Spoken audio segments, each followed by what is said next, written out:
Buenas noches, estimados amigos. Una vez más estamos acá en este programa denominado Disenso, que nos ocupamos del tema de filosofía y metapolítica. Hoy vamos a detenernos específicamente en esta nueva modalidad que hemos adoptado de hablar leyendo un poco, para no dispersarnos, de grabar un programa de unos 15-20 minutos. Nos vamos a ocupar de Peter Sloterdijk.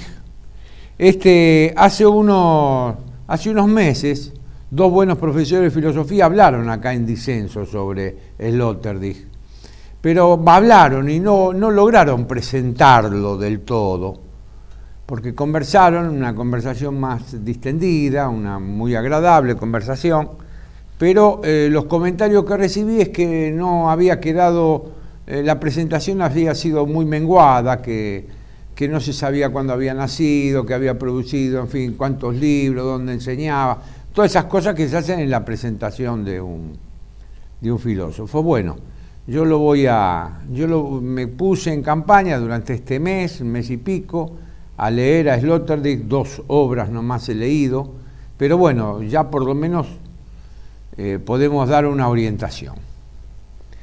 Peter Sloterdijk nació en 1947, es un filósofo nacido en la Alemania Oriental, formado en la Escuela Neomarxista de Frankfurt, pero de la cual se apartó rápidamente.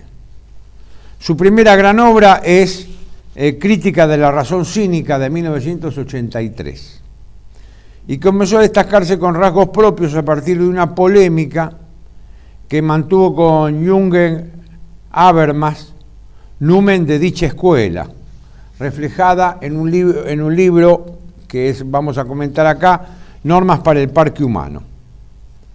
Ahora bien, su trabajo más voluminoso, que acaba de sacar hace unos pocos años, son 3 volúmenes, Esferas 1, 2 y 3, que a su vez se denominan Burbujas, Globos y Espumas.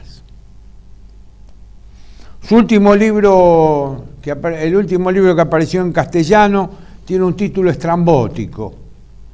Está traducido por Has de cambiar tu vida.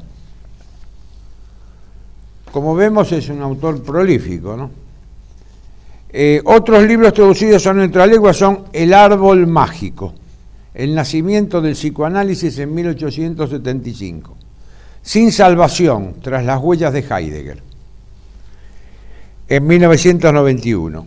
En el mismo barco, Ensayos sobre la hiperpolítica, Temperamentos filosóficos, otro libro, Extrañamiento del mundo, libro que obtuvo el premio Curtus al ensayo de 1993, Derrida, un egipcio, que es el que vamos a comentar también, En el mundo interior del capital para una teoría filosófica de la globalización, allí ocupa de la política, El pensador en escena, Eurotaoísmo, ese tiene como rasgos de Schopenhauer, ¿no?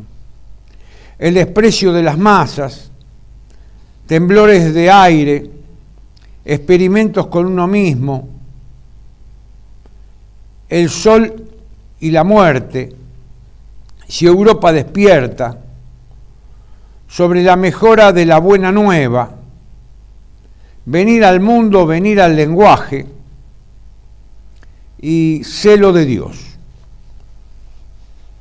El caso de Sloterdijk, como de tantos otros filósofos contemporáneos como Derrida, Zizek, Henri Lévy, Honeck, Baudrillard, Severino, Agamben, Sabater, en nuestro juicio, es la carencia de una metafísica.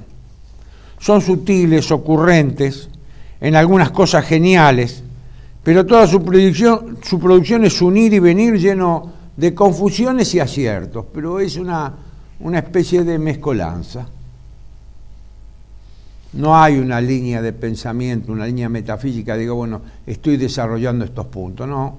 En el caso de Sloterdijk desarrolló esto o aquello, o esto o lo otro, o esto y lo otro. Sloterdijk habla de todo y escribe sobre todo. Y además lo hace sin parar, como vemos por la cantidad de libros traducidos. ¿Se imaginan la cantidad de libros que habrá en Alemania?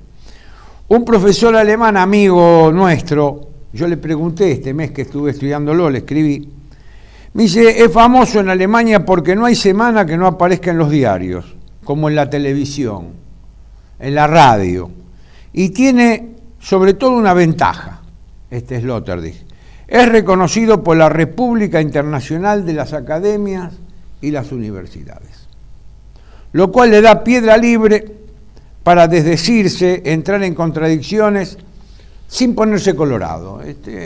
Puede decir lo que quiera. Sus intereses son casi infinitos: poesía, antropología, filosofía, sociología, psicoanálisis, música, arte contemporáneo, asuntos políticos, literatura, medios de comunicación, esoterismo, religiones, etnopsicología, economía, impuestos. Bueno, ahora uno de sus últimos trabajos es que el Estado tiene que cobrar menos impuestos para dejarlo vivir más cómodo. Cita por igual a Carl Schmitt como a Marx, a Derrida como a Pierre Boutin, que son como el agua y el aceite, a Jesucristo como a Mahoma. No hay ninguna jerarquía entre ellos, claro está. Todo este manejo de erudición deslumbra ¿a quién? A los académicos, porque los académicos son especialistas de lo mínimo. Y cuando viene alguien que es reconocido como académico y habla de todo, es un personaje. Yendo de lleno a su pensamiento, en su libro más famoso, Crítica de la razón cínica, va a sostener con acierto que el cinismo difuso de nuestra sociedad, de nuestra exhausta sociedad de consumo, hay que tomarlo con ironía y compasión, porque termina siempre en la desesperanza de la conciencia ilustrada. Es decir, la conciencia ilustrada es la que produce la sociedad de consumo, y esta sociedad de consumo exhausta produce una desesperanza. Esto hay que tomarlo con ironía y con cierta compasión. Esto es lo que propone. No está mal lo que dice, pues eso para mí es un acierto. Y en Normas para el Parque Humano va a criticar a la conciencia ilustrada también, denunciando el fracaso del humanismo como utopía de la domesticación mediante la lectura.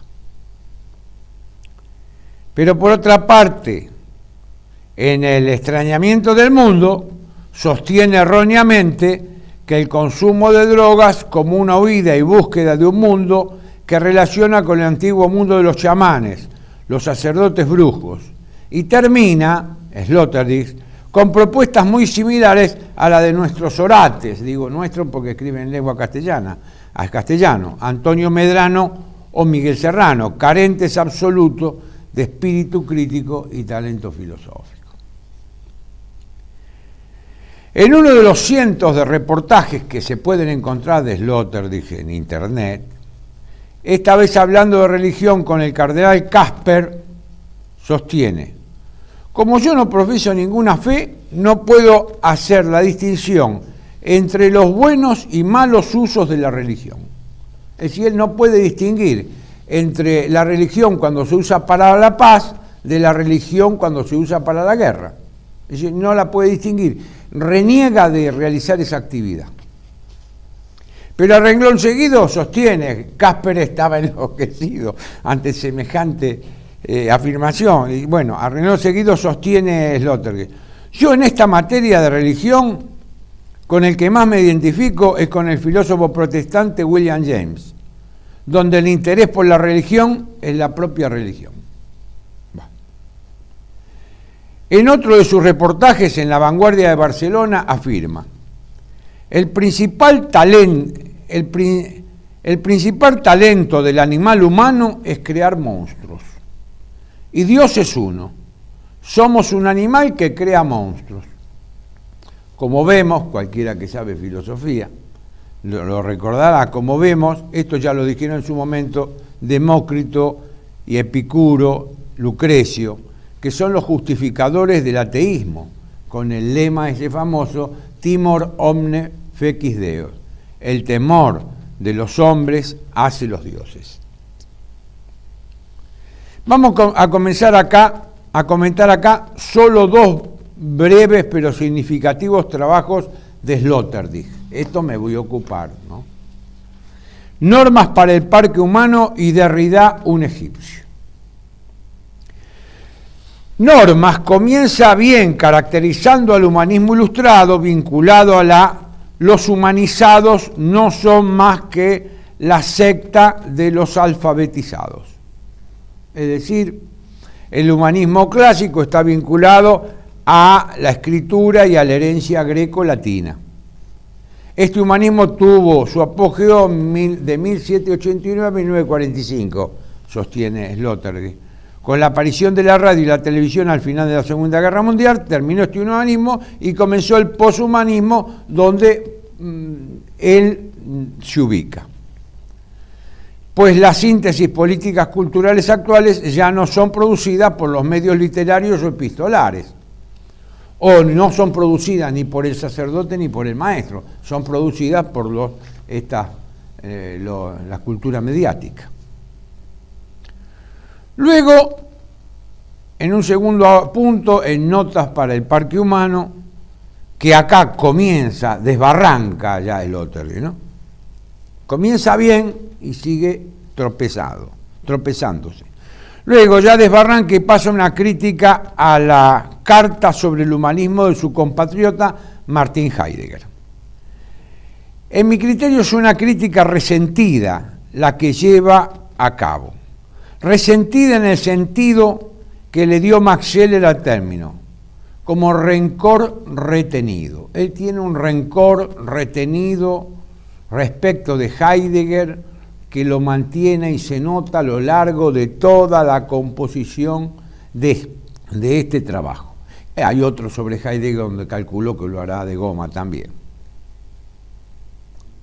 Y así lo trata a nuestro mago de Friburgo, como le decía Aldo Priori, le digo yo también, ¿no? Sucesivamente de astuto hombrecito de Meßkirch, que es el lugar donde nació Heidegger.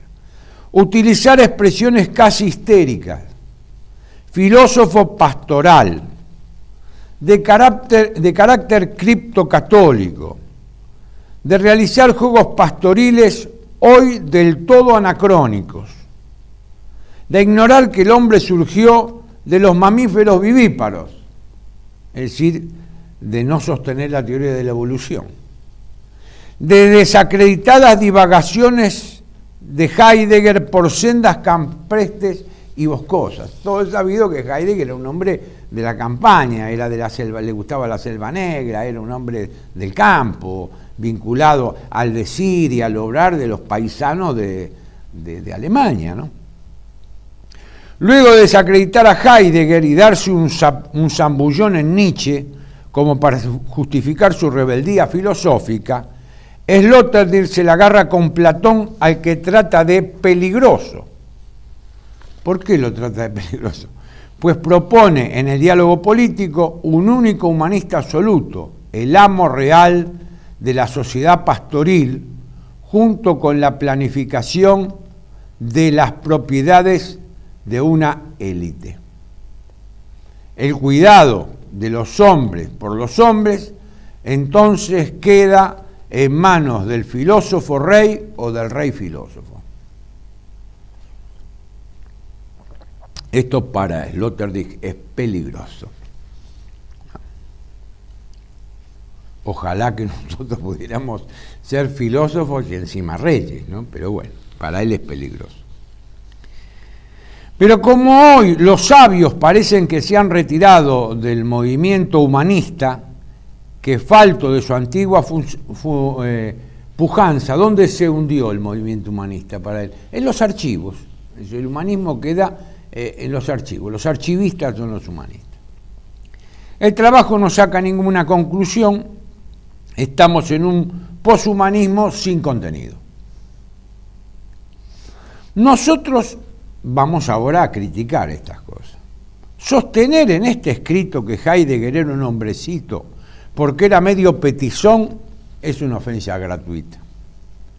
Tratarlo de criptocatólico porque recupera la idea de ascesis, odiada por el mundo luterano del que proviene Sloterdijk, es una ruindad.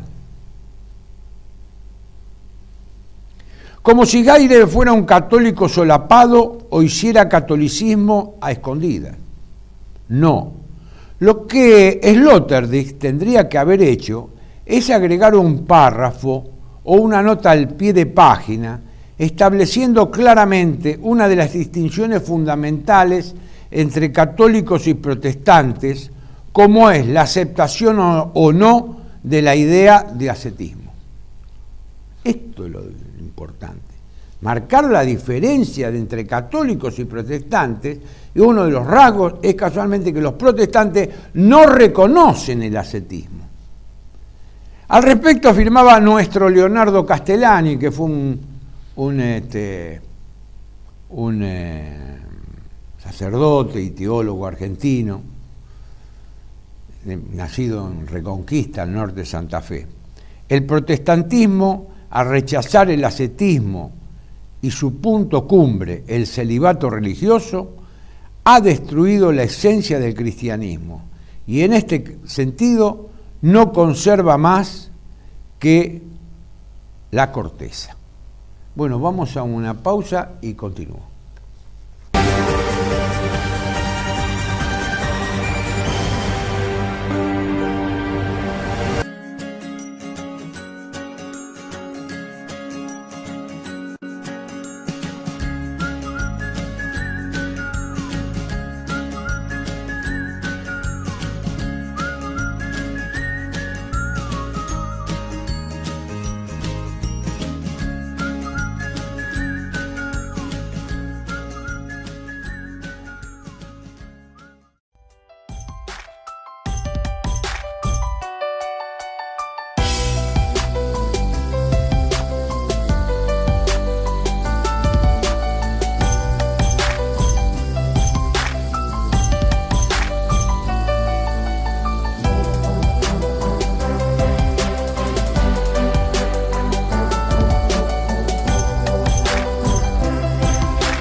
Estábamos en el bloque anterior, terminamos de hablar acerca de la distinción que Sloterdijk no hace entre catolicismo y protestantismo y simplemente utiliza un argumento ad hominem como diciéndole Heidegger es criptocatólico. Decirle criptocatólico como decir criptojudío es ofensivo, es una ofensa al ñudo, diríamos nosotros. Al no aceptar la teoría de la evolución, dice, bueno, ¿qué va a sostener Sloterdijk? Bueno, es una capiti diminutio filosófica. Heidegger, al no aceptar la teoría de la evolución, lo que no hace Sloterdijk es distinguir entre metafísica, que es la disciplina de la que se ocupa Heidegger, y antropología física, que es la disciplina que se ocupa del estudio de la evolución o no del hombre. Vemos como Sloterdijk no llegó a la admiración, al taumazo, principio del filosofar, que nosotros podemos traducir en criollo como darse cuenta. De Anquín traducía así, taumazo por darse cuenta. Esto es el principio, ¿te das cuenta? Bueno, Sloterdijk no se dio cuenta, no entendió la carta sobre el humanismo de Heidegger. Miren, el meollo de la carta sobre el humanismo de Heidegger es que Heidegger va a sostener que después del descalabro de la Segunda Guerra Mundial, donde hubo 40 millones de muertos, no sé si ustedes recuerdan, no existe ningún ethos común de contenidos, es decir, un ethos común de la humanidad, no existe para sostener la idea de humanidad. Porque no existe, porque se partió, después vino todo el proceso de descolonización de África, etcétera, etcétera. Las guerras incluso hemos tenido nosotros acá en Iberoamérica. Entonces, ¿qué produjo la Segunda Guerra Mundial? Produjo la ruptura de ese etos común de contenidos que tenía la humanidad ilustrada, la humanidad liberal.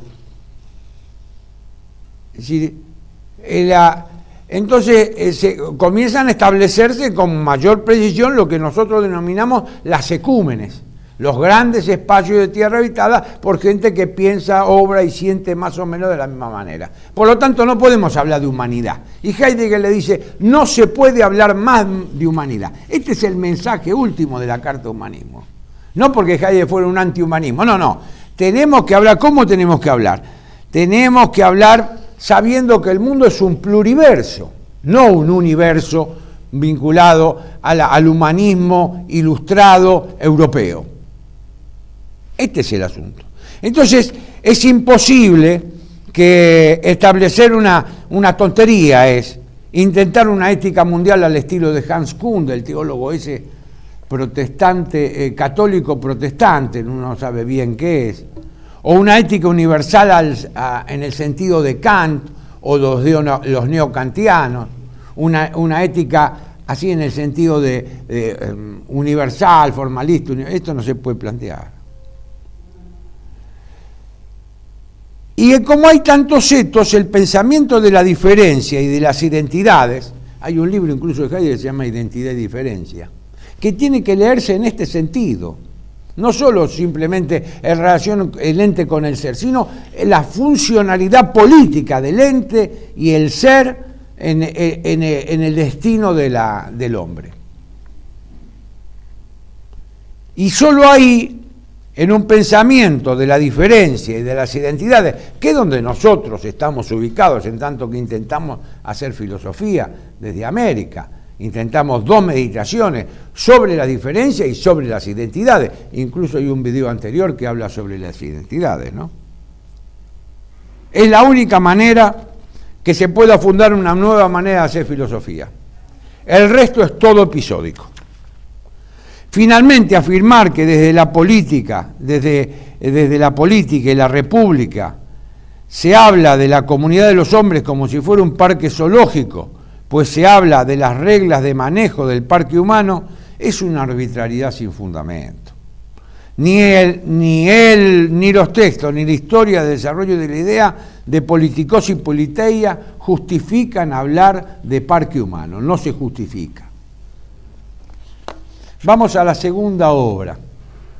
En cuanto a la segunda obra, Derrida, un egipcio, se trata de una sumatoria de pequeños apuntes sobre Luhmann, el sociólogo Niklas Luhmann, Sigmund Freud, Thomas Mann, Borkenau, se lee en alemán, yo lo leí en francés, Debré, Hegel y Boris Goys, en relación con Derrida. En la mayoría son autores que forman parte de la colectividad de la que formaba parte Derrida. Toda su lectura no es otra cosa que una alcahuetería a Derrida en tanto que judío. Pero esta alcahuetería es absolutamente gratuita porque Derrida no necesita de ella, pues todo profesor de filosofía sabe que la judeidad está en el centro de su meditación filosófica. Parece ser que el que la necesita es Sloterdijk, para contar con la complacencia y el apoyo del establishment hebreo de la cultura. El libro comienza tratando de que no se olvide a Derrida al otro día después de muerto, y termina con la conmoción que le produjo la muerte de Derrida. De los autores tratados no dice nada más allá de los lugares comunes y de los términos comunes con que se los conoce. El libro lleva por subtítulo El problema de la pirámide judía, y así afirma, cito textualmente: si la transcripción de Dios llevada a cabo por los judíos se expresaba en el registro transportable, la Biblia, estamos tentados de suponer que también podrían haber logrado transponer el arquetipo de la pirámide egipcia a un formato portátil, si suponemos por añadidura que luego del éxito sintieron una necesidad de la pirámide. Es decir, los judíos después del éxito sienten una necesidad de la pirámide, es decir, sienten la nostalgia de la pirámide. No debe de causar mucha gracia ni aquiescencia, aceptación, ¿no?, en el lector judío semejante dislate. Es que la alcahuetería intelectual nunca es bien vista por aquellos a quien se busca adular, y máxime cuando se comete un error garrafal como el señalado. Es que el pueblo de Israel, después del éxodo, no tuvo ninguna necesidad de pirámide, por el contrario, la superó de una vez y para siempre. Y eso porque tuvo y tiene una necesidad manifiesta en todo este tiempo, como es la recepción del Mesías. Y mientras no lo acepte, se perderá en la carnalidad de la posesión de bienes para reemplazarlo. Este es el sentido último. Como podemos apreciar, el balance somero que ofrecen estos dos trabajos de Sloterdijk nos muestran un autor agudo, en algunos aspectos oportunista en otros, arbitrario en los más y con una gran cantidad de vacíos filosóficos y teológicos. Se muestra como un producto típico de este tiempo que nos toca vivir, huérfano de metafísica y de retracción de lo genuinamente sagrado. Y así como Karl Löwit pudo escribir un libro titulado Heidegger, pensador de un tiempo indigente, permítasenos a nosotros, desde Buenos Aires, Argentina, decir: Sloterdijk es un filósofo indigente. Muchas gracias.